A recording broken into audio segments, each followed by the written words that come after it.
Today, we will talk about PATESSERIE financial scandal. So, before that, let's take a quick bite into a story of PATESSERIE first. PATESSERIE is a beloved British cafe and bakery chain, well known for its handcraft cake and pastry. Established in 1926 in London Soho by Belgian couple Theophile Vermeersch and Esther van Wijsdijk, the first introducing British customer to continental style pastry.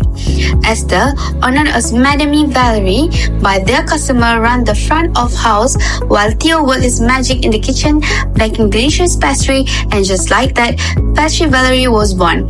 Over the years, PATESSERIE Valerie expanded across the UK's, become a favorite spot for coffees, sweet treats, and beautiful celebration cakes.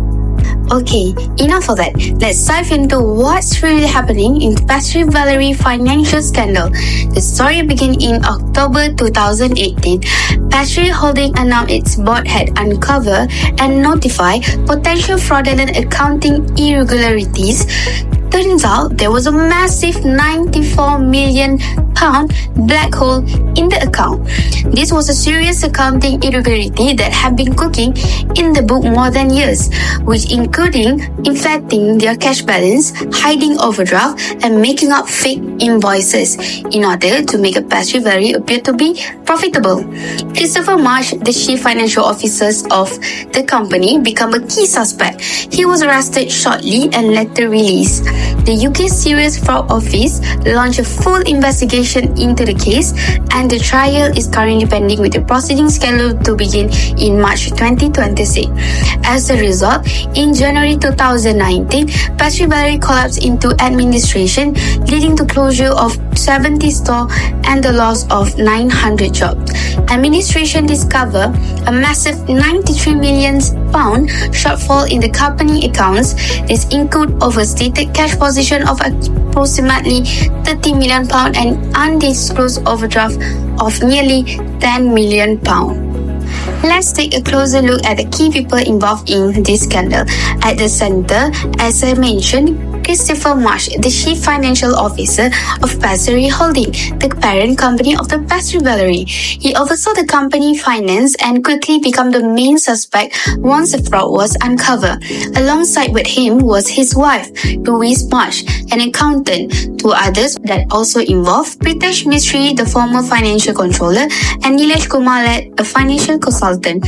In 2023, the UK Serious Fraud Office charged all four with fraud for allegedly inflating cash balance, hiding overdraft, and falsifying the financial document between 2015 and 2018 to make a business appear healthier than it really was.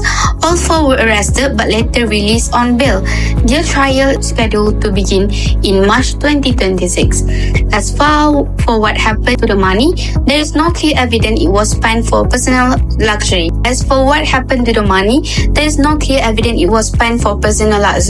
The charge will focus on manipulating the books, not necessarily stealing for the personal gain.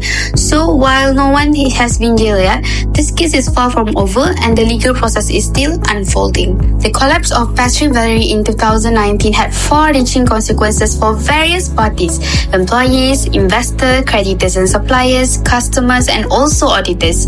First, approximately 900 employees lost their job as the company closed 70 stores, leaving many without income or support. Investor lost a huge amount of money when the company values dropped from £415 million to just £8 million. Suppliers and creditors did not get paid because the company was hiding how much it really owed. Customers were surprised when many of their local cafes suddenly closed, and it damaged the trust people had in the brand. And even the auditors who were supposed to check the company finance were fined £2.3 million for not spotting the problem. Through this issue of financial scandal, it teaches us a powerful lesson, especially relating to ethics and corporate governance. First, it shows that without ethical leaderships, even a well-known brand can collapse. Faking financial reports and hiding debts might protect a company image temporarily, but it destroys a long-term trust. Second, corporate governance must be strong and active. The board should have questioned the unusual financial data, ensure proper checks were in place. Weak oversight helped the fraud go unnoticed for years. Third, certified accountants and auditors have a duty to uphold integrity. In this case, both internal staff and external auditor fail to detect or report red flags. It also reminds us that companies need a culture of transparency and accountability, not just profit targets. And finally, this scandal highlights how one ethical failure at the top can harm 1,000, from employees losing jobs to investors losing money. Good ethics and governance are not optional. They are foundation of a stable and trustworthy business. That's all for the story. Thank you.